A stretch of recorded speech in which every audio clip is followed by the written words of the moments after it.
피터팬. 제임스 매튜 베리 지음, 정지현 옮김, 김민지 그림, 인디고 출판.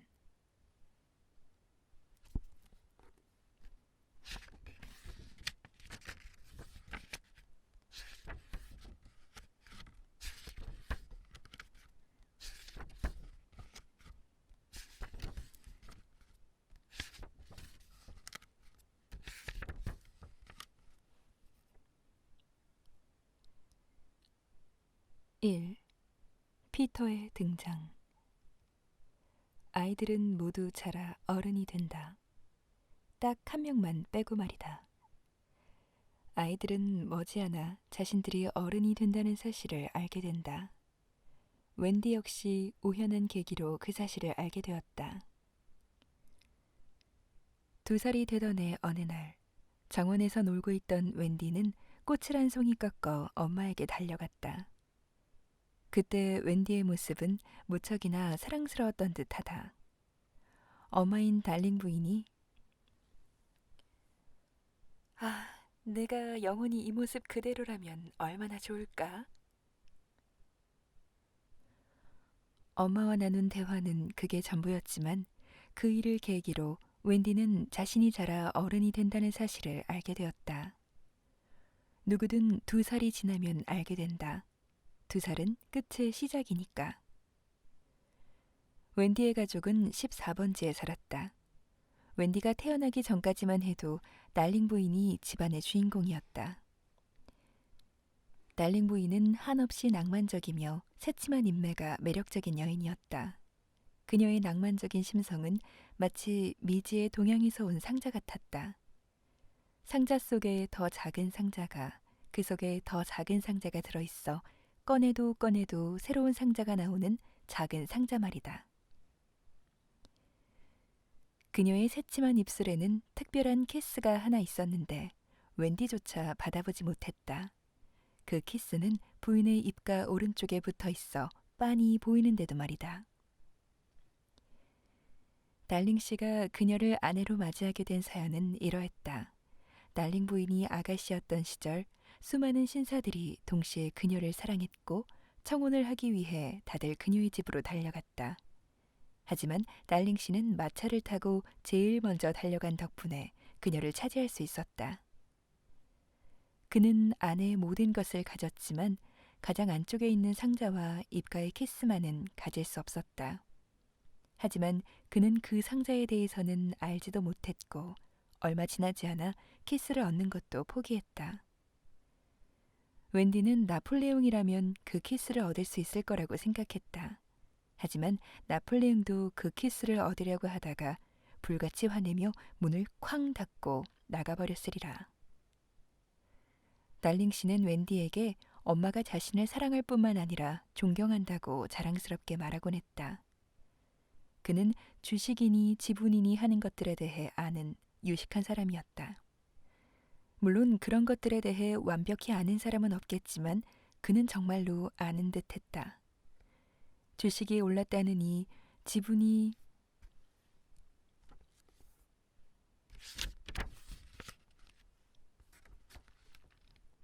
내려갔다느니 하는 말들을 종종 하였는데 어느 여자라도 그를 존경하지 않을 수 없었다.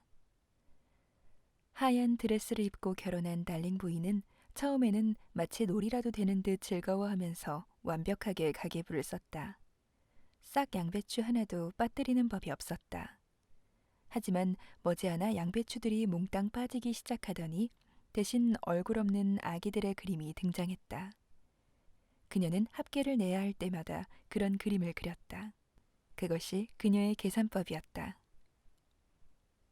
먼저 웬디가 태어났고 그 뒤로 존과 마이클이 차례로 태어났다. 웬디가 태어나고 1, 2주일 동안 달링 부부는 과연 웬디를 키울 수 있을지 의문스러웠다. 웬디가 태어남으로써 먹여 살려야 할 입이 하나 늘어났기 때문이었다. 달링 씨는 딸이 태어나 무척 뿌듯했지만 그는 명예를 더 중시하는 사람이었다. 아내의 손을 잡고 침대에 걸터앉아 비용을 따져보았다. 그런 남편을 부인은 애원하듯 바라보았다. 달링 부인은 어떤 일이 닥치든 일단 부딪혀볼 각오였지만 달링 씨의 방식은 그게 아니었다. 그의 방식은 펜과 종이로 직접 계산해보는 것이었다. 아내가 이런저런 참견을 하여 헷갈리게 하면 그는 처음부터 다시 계산했다. 그는 아내에게 간곡히 부탁했다. 지금은 방해하지 말아줘요.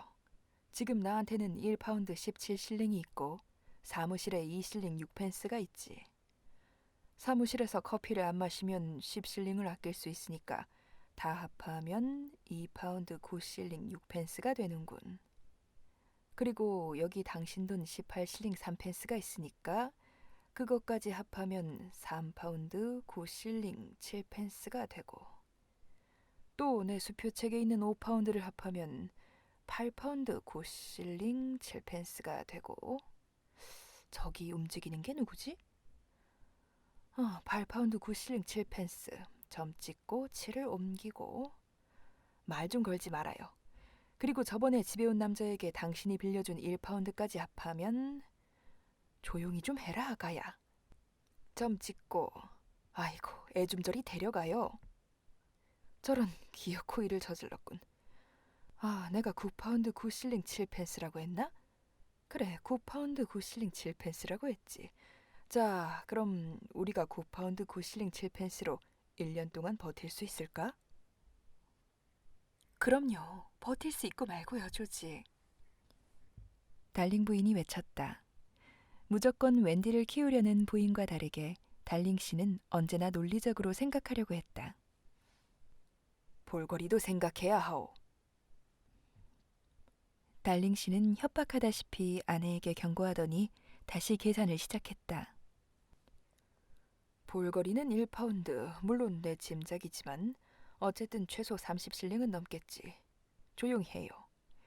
그리고 홍역은 1파운드 5실링, 독일 홍역은 10실링 6펜스니까 다 합하면 2파운드 15실링 6펜스군. 아이고 손가락 좀 흔들지 말아요. 그리고 100일에는 15실링이라고 치면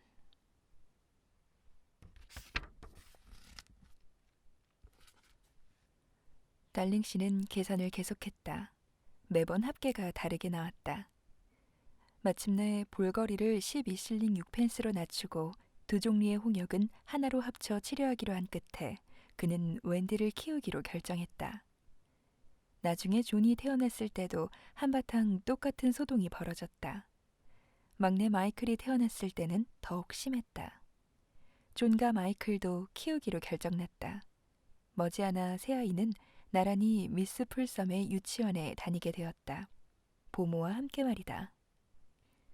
달링 부인은 무엇이든 깔끔하게 정돈된 것을 좋아했고 달링 씨는 무엇이든 이웃들과 똑같이 해야 했다. 그래서 당연히 그들은 보모를 두었다. 하지만 형편이 그리 좋지 못한 부부는 새아이의 우유값을 대기도 힘들었기 때문에 보모로 나나라는 이름의 뉴펀들랜드 종 개를 들였다. 나나는 부부가 데려오기 전까지 떠돌이개였다. 하지만 나나는 언제나 아이들을 소중하게 생각했고 주로 켄싱턴 공원에서 유모차 안에 있는 아이들을 바라보며 시간을 보냈다. 부부가 나나를 알게 된 장소도 거기였다. 하지만 무심한 보모들은 아이들에게 관심을 보이는 나나를 싫어했다. 나나는 그들을 집까지 쫓아가 여주인들에게 보모들의 게으름을 일러바쳤기 때문이다. 이렇듯 나나는 대단히 뛰어난 보모였다. 아이들의 목욕 시간마다 빈틈없이 척척 해냈고 한밤중에 조금이라도 칭얼대는 소리가 들리면 벌떡 일어났다. 물론 나나의 계집은 아이들 방에 있었다. 나나는 기침 소리만 듣고도 치료를 받아야 할 상태인지 아니면 목에 수건만 둘러도 되는 상태인지 알아내는 특별한 재능이 있었다. 나나는 대왕잎 같은 오래된 민간요법은 찰석같이 믿었지만 세균이니 뭐니 하는 신식의학은 무시했다. 나나가 아이들을 양옆에 세우고 유치원으로 데려가는 모습은 마치 예절교육 시간 같았다. 아이들이 얌전히 굴면 조용히 걸었지만 줄에서 벗어나면 머리로 엉덩이를 밀어서 제자리로 돌아오게 했다. 나나는 존이 축구하는 날이면 어김없이 스웨터를 챙겼고 비 올 때를 대비해 언제나 우산을 입에 물고 다녔다. 미스 풀섬의 유치원 지하실에는 보모들을 위한 대기실이 있었다. 다른 보모들은 벤치에 앉아 있었고 나나는 바닥에 엎드려 있었다. 다른 점은 그것뿐이었지만 보모들은 나나가 자기들보다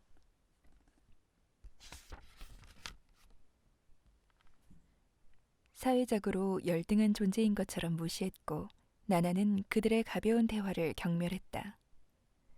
나나는 달링 부인의 친구들이 아이들의 방을 구경하러 오는 것을 매우 싫어했다. 하지만 그들이 올 때면 제일 먼저 마이클의 턱바지를 벗겨 파란 장식이 달린 새 턱바지를 해주었고 웬디의 옷매무새를 고쳐주었으며 잽싸게 존에게 다가가 머리카락을 매만져 주었다. 나나만큼 아이들을 잘 보살피는 보모는 없었다. 달링 씨도 그 사실을 잘 알았지만 이따금씩 이웃들이 뭐라고 수군댈지 불안했다. 달링 씨에게는 지켜야 할 체면이 있었다. 나나가 달링 씨를 신경 쓰이게 만드는 일은 또 있었다. 달링 씨는 가끔씩 나나가 자신을 존경하지 않는다고 느꼈다. 달링 부인은 나나가 당신을 얼마나 존경하는데요, 조지. 라고 남편을 안심시켰고 아들에게는 애교를 떨라는 신호를 보냈다. 그러면 아이들은 귀여운 춤을 추었다. 가끔 달링 집안의 유일한 하녀인 리자도 함께했다. 리자는 이 집에 처음 들어왔을 때 10살이 넘었다고 큰소리쳤지만 기다란 치마에 하녀용 모자를 쓴 모습은 영락없는 꼬맹이였다. 아이들이 춤추는 모습은 너무도 흥겨웠다. 가장 즐거워하는 사람은 달링 부인이었다. 신이 난 부인은 한쪽 발로 서서 빠르게 돌았다. 보이는 것이라고는 입가의 그 특별한 키스뿐이었다. 그때 누구라도 재빨리 달려들면 그녀의 키스를 가질 수 있을 것 같았다. 피터팬이 나타나기 전까지 달링 가족은 조용하고 행복한 시간을 보냈다. 달링 부인이 처음 피터라는 이름을 알게 된 것은 아이들의 머릿속을 정리할 때였다. 훌륭한 엄마라면 밤에 잠든 아이들의 머릿속을 뒤져서 낮 동안 마구 어질러진 생각들을 정리해 놓는다. 다음날 아침을 위해서. 만약 밤새 깨어 있으면, 물론 그럴 순 없겠지만, 여러분은 그 모습을 볼 수 있을 것이다. 게다가 무척 재미있어 보일 것이다.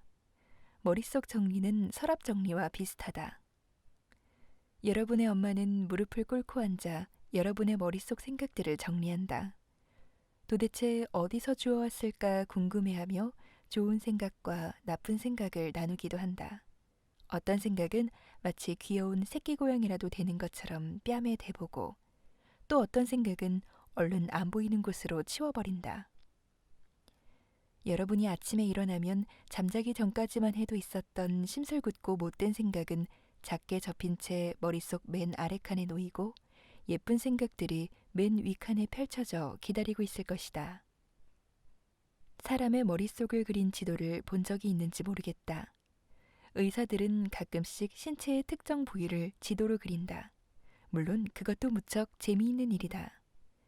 특히 의사들은 복잡할 뿐만 아니라 쉴 새 없이 돌아가는 아이들의 머릿속을 지도로 그리려고 애쓴다. 그 지도에는 카드에 적힌 체온 기록처럼 지그재그로 선들이 잔뜩 나 있다.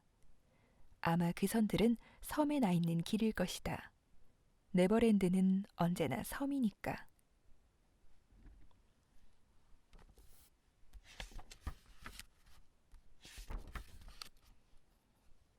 네버랜드 앞바다 여기저기에서는 찬란하게 물보라가 일고 산호초와 빠르게 달리는 배가 보인다.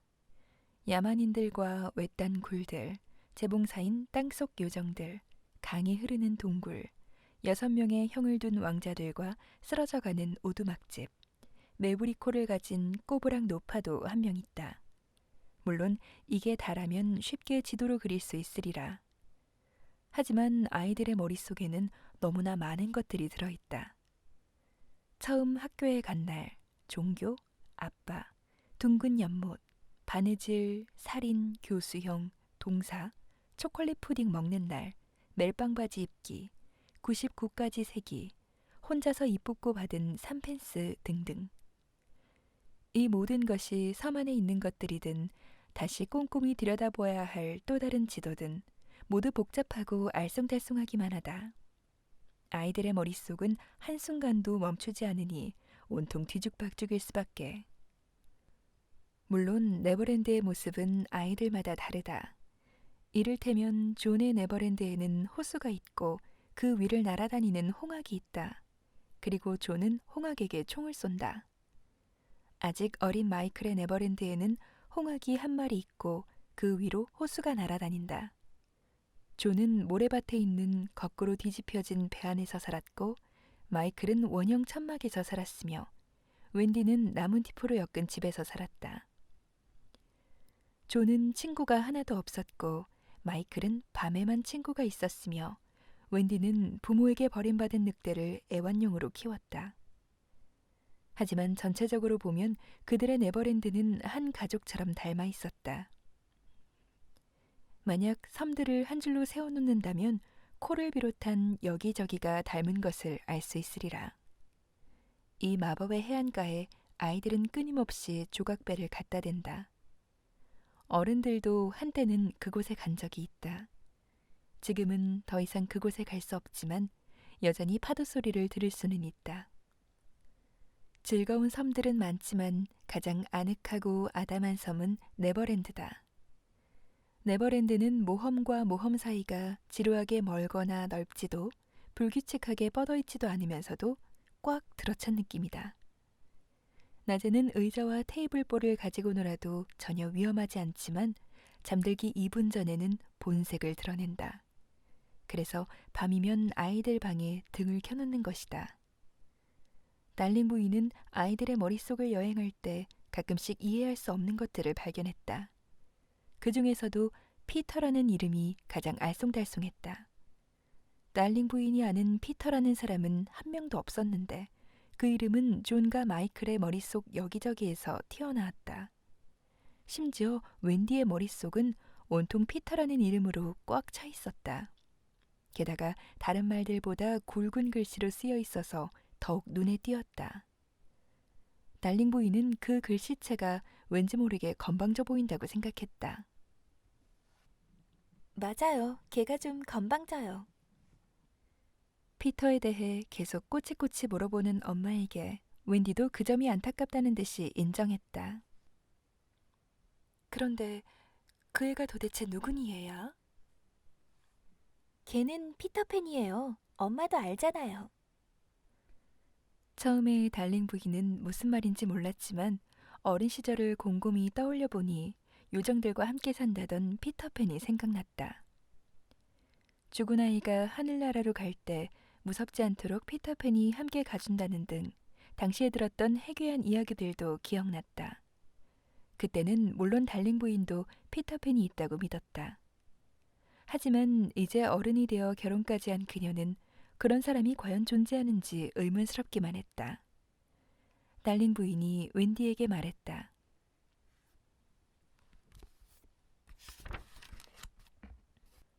하지만 지금쯤 피터팬은 어른이 되었을 텐데. 아니에요. 걔는 잘하지 않았어요. 딱 나만 한걸요?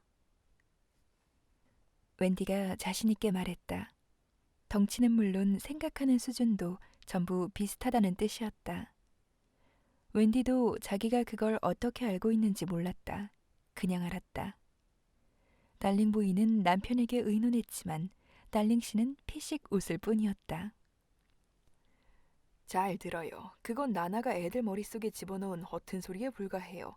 걔들이나 할 생각이란 말이오. 그러니 그냥 내버려둬요. 저절로 잠잠해질 테니까. 하지만 달링 씨의 말대로 되진 않았다. 머지않아 그 문제의 소녀는 달링 부인을 깜짝 놀라게 했다.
오, 진짜 네버랜드. 피터가 돌아오고 있다고 느끼자 네버랜드는 다시금 생기 가득하게 깨어났다. 원래는 생기 가득해졌다고 말해야겠지만 깨어났다는 표현이 더 좋기도 하거니와 피터의 말버릇이기도 했다. 피터가 없을 때면 섬은 대체적으로 아주 조용했다. 요정들은 아침에 1시간씩 더 늦잠을 잤고 들짐승들은 새끼를 돌보았고 인디언들은 엿새 내내 밤낮으로 먹어댔다. 해적과 집을 잃어버린 소년들은 서로 만날 때마다 그저 엄지손가락을 깨물 뿐이었다. 하지만 지루한 것을 질색하는 피터가 돌아오면 모두들 생기를 되찾았다. 땅에 귀 기울이면 섬 전체가 활기찬 생명력으로 꿈틀거리는 소리를 들을 수 있을 것이다.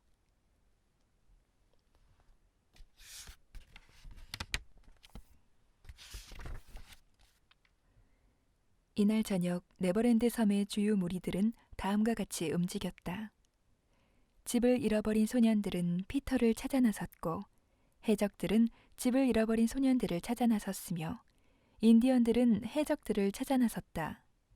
모두가 섬을 빙빙 돌고 있었지만 모두 같은 방향, 같은 속도로 움직였기 때문에 서로 마주치는 일은 없었다. 소년들만 빼고 모두 피비린내 나는 싸움을 원했다.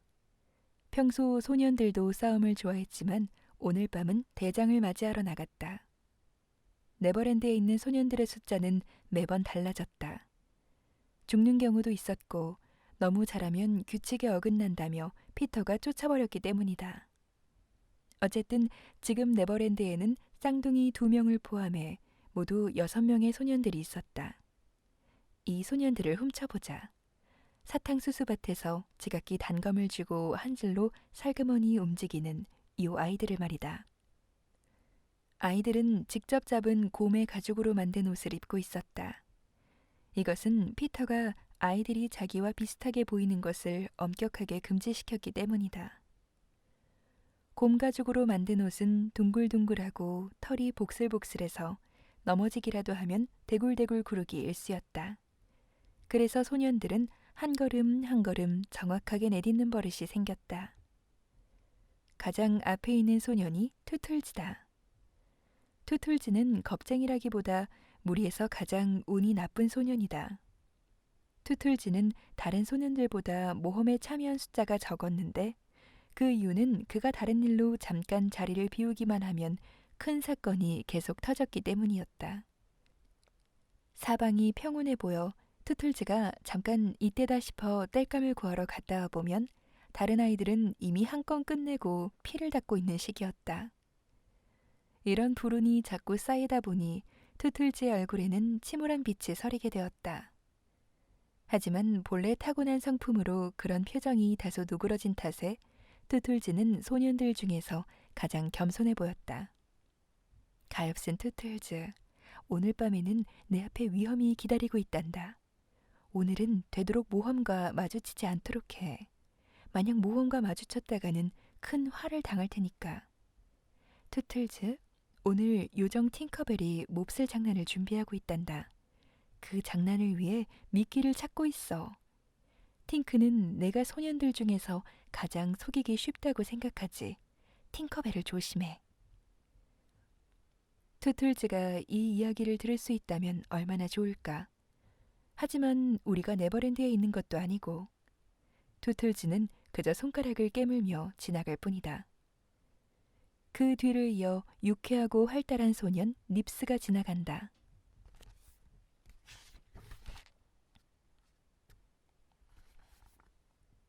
그 뒤로 나무를 잘라 만든 피리를 불며 흥겹게 춤추는 슬라이틀리가 보인다. 슬라이틀리는 소년들 중에서 가장 잘난 척이 심하다. 그는 집을 잃어버리기 전의 일들을 전부 기억한단다. 그 시절의 예절이나 관습을 안다는 생각에 슬라이틀리는 항상 콧대가 높다. 네 번째로 컬리가 지나간다. 컬리는 자주 공경에 처한다. 컬리는 장난꾸러기인지라 피터가 누구 짓인지 앞으로 나와. 라고 엄하게 말할 때마다 거의 매번 앞으로 나가곤 한다. 이제는 자기가 한 짓이든 아니든 자동으로 앞으로 나간다. 맨 뒤에 쌍둥이가 있다. 쌍둥이에 대해서는 설명할 수가 없다. 둘이 똑같이 생겨서 누가 누군지 헷갈릴 수 있기 때문이다. 피터는 쌍둥이가 무엇인지 알지 못했다. 그리고 피터의 부하들은 피터가 모르는 것을 알면 안 되었다. 그래서 쌍둥이는 자신들도 누가 누군지 밝히려고 하지 않았다. 그저 왠지 미안한 마음에 꼭 붙어 다니는 걸로 피터에게 만족감을 주려고 노력했다. 소년들이 어둠 속으로 사라지자 잠깐의 정적 후 해적들이 나타났다. 그도 그럴 것이 활기가 넘치는 네버랜드에서 정적이 오래 갈 리 없다. 해적들은 모습을 드러내기 전에 항상 소리가 먼저 들려온다. 언제나 무시무시한 노래를 불러대기 때문이다. 밧줄을 던져라. 영차 영차 끌어올려라. 해적들이 나가신다. 대포에 맞아 뿔뿔이 흩어져도 분명 저 아래에서 다시 만나리. 처형장에서 줄지어 교수형을 당한 이들도 저렇게 흉악하게 생기지는 않았으리라. 저기 앞에 나와 머리를 땅에 대고 귀 기울이는 해적은 잘생긴 이탈리아인 세코였다. 그는 우락부락한 맨팔을 드러내고 귀에는 스페인 은화를 매달고 다닌다. 그는 가오에 있는 교도소 소장의 등짝에 자신의 이름을 칼로 새겼다고 한다. 그의 뒤에 있는 덩치 큰 흑인은 이름이 수없이 많다. 고아조모 강둑에서 흑인 엄마들이 아이들에게 겁을 주기 위해 그의 이름을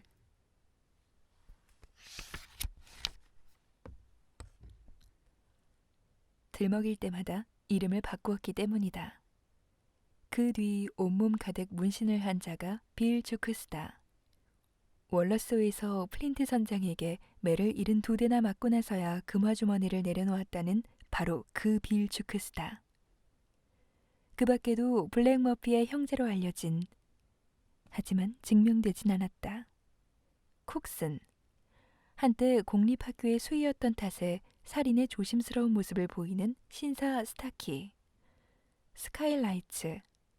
모건의 스카일라이츠.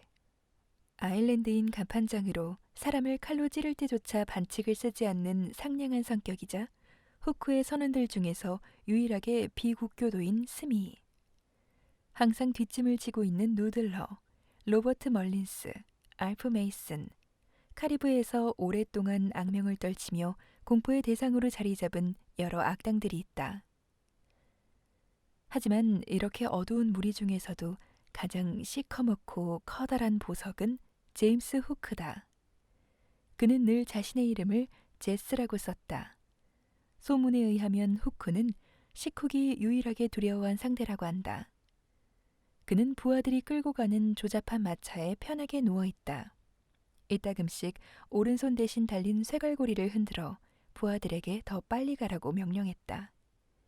이 악당은 부하들을 개부리듯 하였고 부하들도 개처럼 복종했다.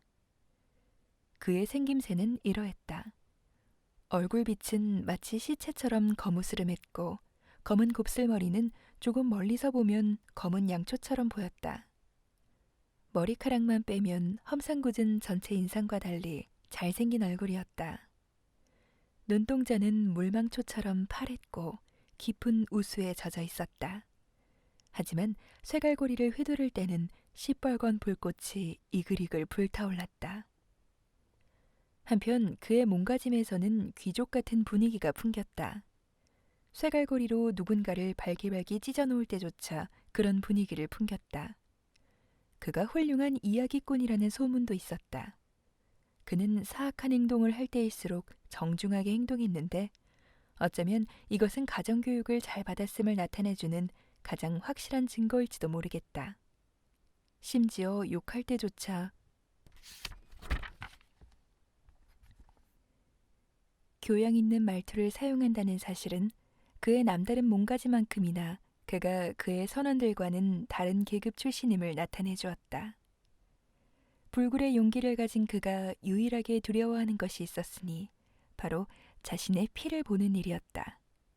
그의 피는 진한 데다 색깔이 이상했다. 그는 찰스 2세를 연상시키는 옷차림을 하고 다녔다. 막 해적이 되었을 때 비운의 스튜어트 왕가 사람들을 닮았다는 말을 들은 것이 계기가 되었다고 한다.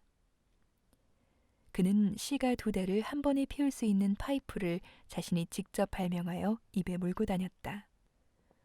뭐라고 해도 그의 외모 중에서 가장 무시무시한 것은 바로 쇠갈고리 손이었다. 자, 그럼 후크의 행동 방식을 보여주기 위해 해적 한 명을 죽여보도록 하겠다. 스카일라이츠가 좋을 것 같다. 다른 해적들과 함께 지나가던 스카일라이츠가 칠칠맞지 못하게 비틀거리다 후크 선장과 부딪힌다. 그 바람에 그의 레이스 칼라가 구겨진다. 쇠갈고리가 획 튀어나오더니 뭔가 찢어지는 소리와 함께 외마디 비명이 들린다. 순식간에 시체 하나가 발에 차여 옆으로 내동댕이 쳐진다. 해적들은 계속 가던 길을 가고 후크의 입에는 계속 시가가 물려있다. 이렇게 무시무시한 남자가 피터팬을 적으로 생각하고 있다. 과연 누가 이길까? 해적들이 지나간 자리에 인디언들이 익숙하지 않은 사람들 눈에는 보이지 않는 출정의 길을 따라 소리 없이 움직였다. 그들은 도끼와 칼을 들었고 벌거벗은 몸은 물감과 기름을 칠해 번들거렸다. 그들은 피카니니 부족이다. 온순한 델라웨어 부족이나 휴런 부족과 혼동하지 말길 바란다. 몸에 두른 소년들과 해적들의 머리가죽을 봐라. 맨 앞에서 기어가는 자는 위대한 어린 표범으로 수많은 적을 무찌른 매우 용맹한 전사다. 그는 너무 많은 머리가죽을 두르고 있다 보니 앞으로 나아가기가 힘들 정도다. 가장 위험한 위치인 맨 끝자락에는 명실상부한 부족의 공주 타이거 릴리가 당당하게 서 있다. 그녀는 가장 아름다운 여전사이자 피카니니 부족 최고의 미인이다. 요염하면서도 차가운 면모를 가진 그녀는 사랑에 약했다. 피카니니 부족의 용맹한 전사라면 누구나 그녀를 아내로 맞이하고 싶어 했지만 그녀는 결혼 대신 도끼를 손에 쥐었다. 인디언들은 나뭇가지가 떨어진 땅 위를 소리 하나 내지 않고 지나갔다. 들리는 소리라고는 거친 숨소리뿐이었다. 사실 그들은 그동안 먹어대기만 한 탓에 조금씩 몸집이 불어있지만 금방 다시 날렵해질 것이다. 하지만 지금은 불어난 몸집이 그들의 가장 큰 약점이었다. 인디언들이 그림자처럼 나타났다 사라지자